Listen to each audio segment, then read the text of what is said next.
The most dangerous thing you can do with money is look like you have it. I'm not talking about fraud. I'm talking about a very specific, very real financial trap that is quietly bleeding millions of people dry, and they don't even know it's happening because everyone around them is doing the exact same thing. Let me ask you something. When was the last time you bought something just to impress someone else? A new outfit?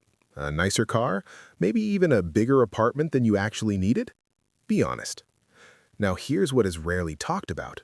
The people who are quietly, consistently building real wealth, they're not doing that. They're doing the opposite. They look regular, sometimes even cheap, and that's not an accident. There's a strategy behind it, and once you understand it, you're never going to look at money the same way again. I'm your rich friend, the one most people don't have, and on this channel, I talk about money the way it actually works, not the way Instagram says it does. No sugarcoating, just real talk. If that sounds useful, hit the subscribe button, turn on notifications, and give this video a thumbs up. Now let's get into it. Today we're talking about something that sounds counterintuitive at first, but once it clicks, it genuinely changes how you think about spending, image, and building wealth. We're talking about why looking poor, or at least not looking rich, might be one of the smartest financial moves you ever make. Let's start with something called the appearance economy. We live in a world where how things look has been completely decoupled from how things are, and consumer culture has figured out how to weaponize that gap against you. Think about it. 50 years ago, your neighbor bought a Cadillac, you saw the Cadillac, and you more or less knew they could afford it. There wasn't a system in place to let someone who earns $40,000 a year drive a $90,000 car. That system now exists, and it is everywhere. It's called financing, leasing, buy now, pay later, revolving credit, and a dozen other names, and its entire purpose is to let people look like they have money they don't have. And businesses love this, because when you look successful, other people around you feel the pressure to look successful. And then they spend money to match that appearance. And now you have an entire economy, trillions of dollars, running on the fuel of people trying to appear wealthy rather than actually become wealthy. The car industry knows this. The fashion industry knows this. The housing market knows this. The watch industry, the vacation industry, the restaurant industry, they all know that the most powerful purchase trigger isn't need. It's not even want. It's status anxiety. The fear of looking like you're not doing well. The fear of being perceived as someone who can't afford nice things. And when you understand that you are the target of that fear, that your insecurity is literally a product being sold back to you, it changes everything. Let's put real numbers on this, because this is where most financial content gets lazy. The average American household spends roughly $1,500 to $2,000 a year on clothing, but when you factor in status-driven clothing, the brands, the logos, the seasonal updates, studies suggest that number can easily double or triple for people in certain social environments or income brackets. Let's be conservative and say you spend an extra $200 a month trying to look the part. Just $200. $200 a month invested consistently in an index fund averaging 8% annual return over 30 years is $298,000, nearly $300,000. Gone, spent on clothes that are now in a garbage bag at the back of your closet or donated to Goodwill. Now add the car.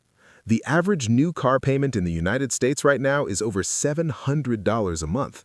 The average used car payment is over $500. But let's talk about the upgrade, the difference between what you actually need to get around versus what you're paying to look like you arrived.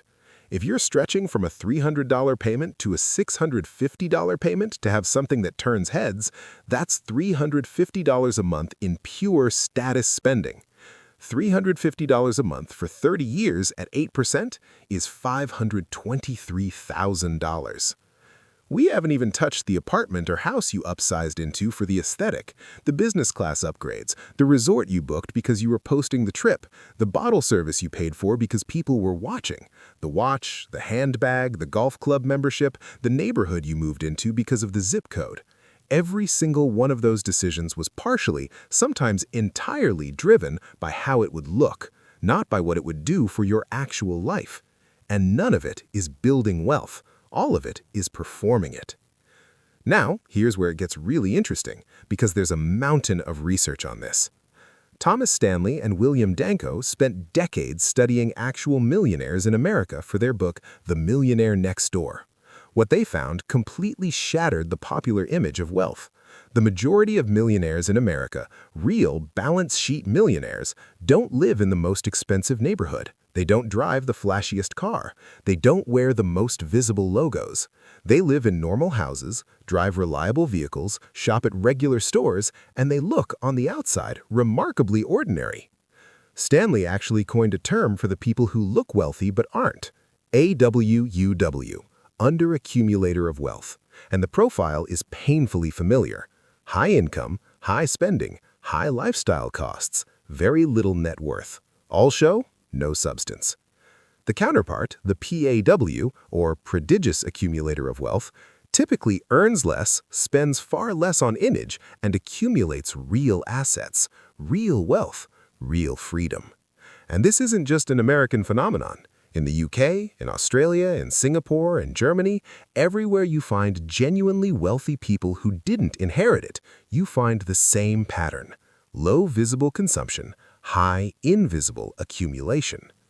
There's a reason for this that goes beyond just frugality. It's strategic. When you look wealthy, your costs go up. People charge you more. Friends and family expect more from you. Lifestyle inflation follows you like a shadow. But when you look ordinary, you move through the world quietly. You negotiate better. Nobody's trying to extract from you.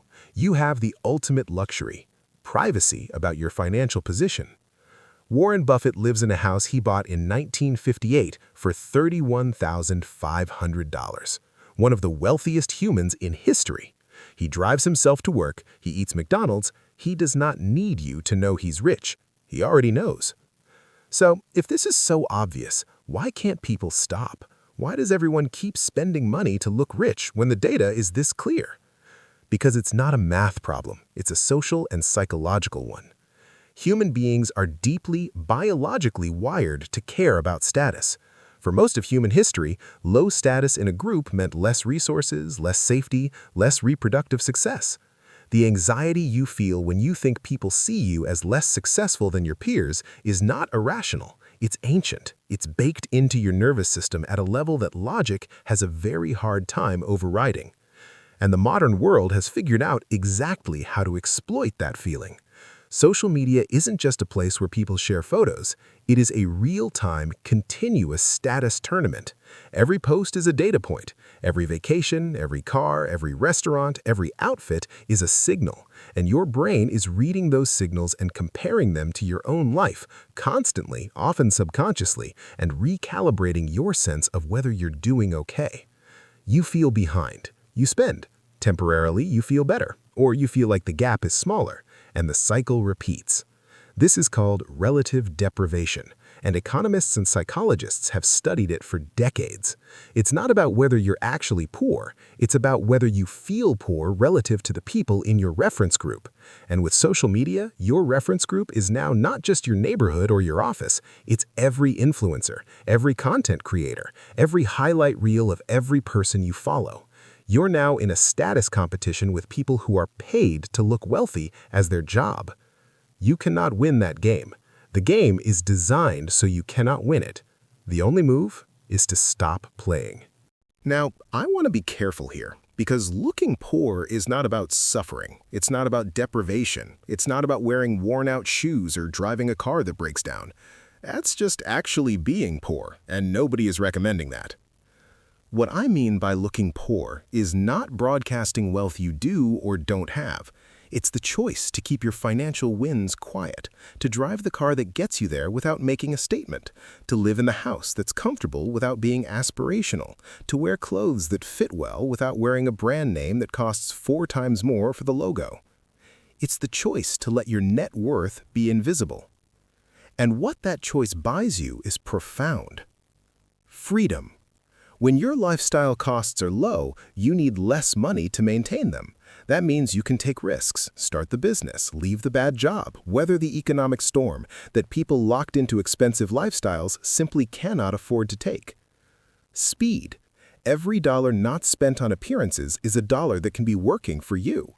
Compound interest is just time and money. The less you burn on status, the faster you build real wealth. The math is not subtle. Authenticity. One of the most exhausting things about performing wealth is maintaining the performance. The mental overhead of keeping up appearances, the anxiety, the debt management, the calculation of what you can afford versus what you need people to think you can afford. It's genuinely draining. When you step out of that, you get that energy back. Optionality. Rich people don't have more things, they have more choices. And the single biggest generator of choices is a healthy, growing net worth that nobody knows about. You can walk away from a situation. You can say no. You can wait for the right opportunity rather than grab the first one because you need the money. That power comes from savings and investments, not from what car is in your driveway. Let's make this actionable, because information without application is just entertainment. The first step is an honest audit of your status spending. Go through your last 3 months of bank statements, not your budget, your actual statements, and highlight every purchase that was at least partially motivated by how it would look to someone else. Be ruthless, be honest. The number is going to be uncomfortable, and that discomfort is the point. Second, change your reference group. I know that sounds abstract, but it's concrete. If everyone you spend time with is in a constant low-grade status competition, you will play even when you don't want to. Find communities, online, in person, centered around building wealth, financial independence, entrepreneurship. Spend time with people who brag about their savings rate, not their shoe collection. Environment shapes behavior more than willpower ever will. Third, find your identity outside of your stuff. This sounds like therapy, and honestly, it partially is. A lot of status spending is filling a gap, a feeling that without the external markers, you're not enough. That's worth sitting with. What do you actually value? What would make you feel genuinely proud of yourself if nobody ever saw it? Build toward that. Fourth, and maybe most practically, make wealth visible to yourself. One of the reasons we spend on visible things is that bank balances and brokerage accounts are abstract. They don't feel real. Create rituals that make your financial progress feel tangible. Check your net worth monthly, set a milestone, and celebrate it privately. Make the invisible visible, but only to you. And fifth, and this is the one that changes everything long-term, reframe what luxury means. Real luxury is options. Real luxury is the ability to say no. Real luxury is waking up without financial anxiety, having the runway to take a chance, being able to handle an emergency without going into debt. That's luxury. The car is just sheet metal. Here's where I want to leave you. There are two types of people in the financial world. There are people who want to look rich, and there are people who want to be rich. And for a significant portion of life, those two goals are in direct competition with each other. Every dollar you spend looking rich is a dollar you cannot invest in becoming rich. And the compounding on that, both the investment returns you miss and the lifestyle inflation you lock yourself into, creates a gap that for most people they never close. They spend their entire lives looking successful and ending up broke. The people who actually build wealth, quietly, consistently, without the audience, they understand something fundamental. The goal is not the performance of wealth, the goal is the reality of it, and those two things require almost opposite behaviors. Looking poor is not a sacrifice, it's a strategy. It's the choice to play a different game than the one being marketed to you. It's the choice to care more about your future than about what strangers think of your present. The most powerful flex isn't a car or a watch or a vacation or a fit. The most powerful flex is options. It's freedom. It's having fuck you money, enough financial security that you never have to do something you hate for someone you don't respect because you need the paycheck. That doesn't come from looking rich. It comes from the boring, invisible, unglamorous work of spending less than you earn, investing the difference, and doing it for a very long time without needing applause. So, the next time you're about to make a purchase to impress someone, pause. Ask yourself, is this buying me freedom or is this buying me an audience? Am I building the life or am I building the set? If this video was useful to you, hit the subscribe button, turn on notifications, and share it with someone who needs to hear it. See you in the next one.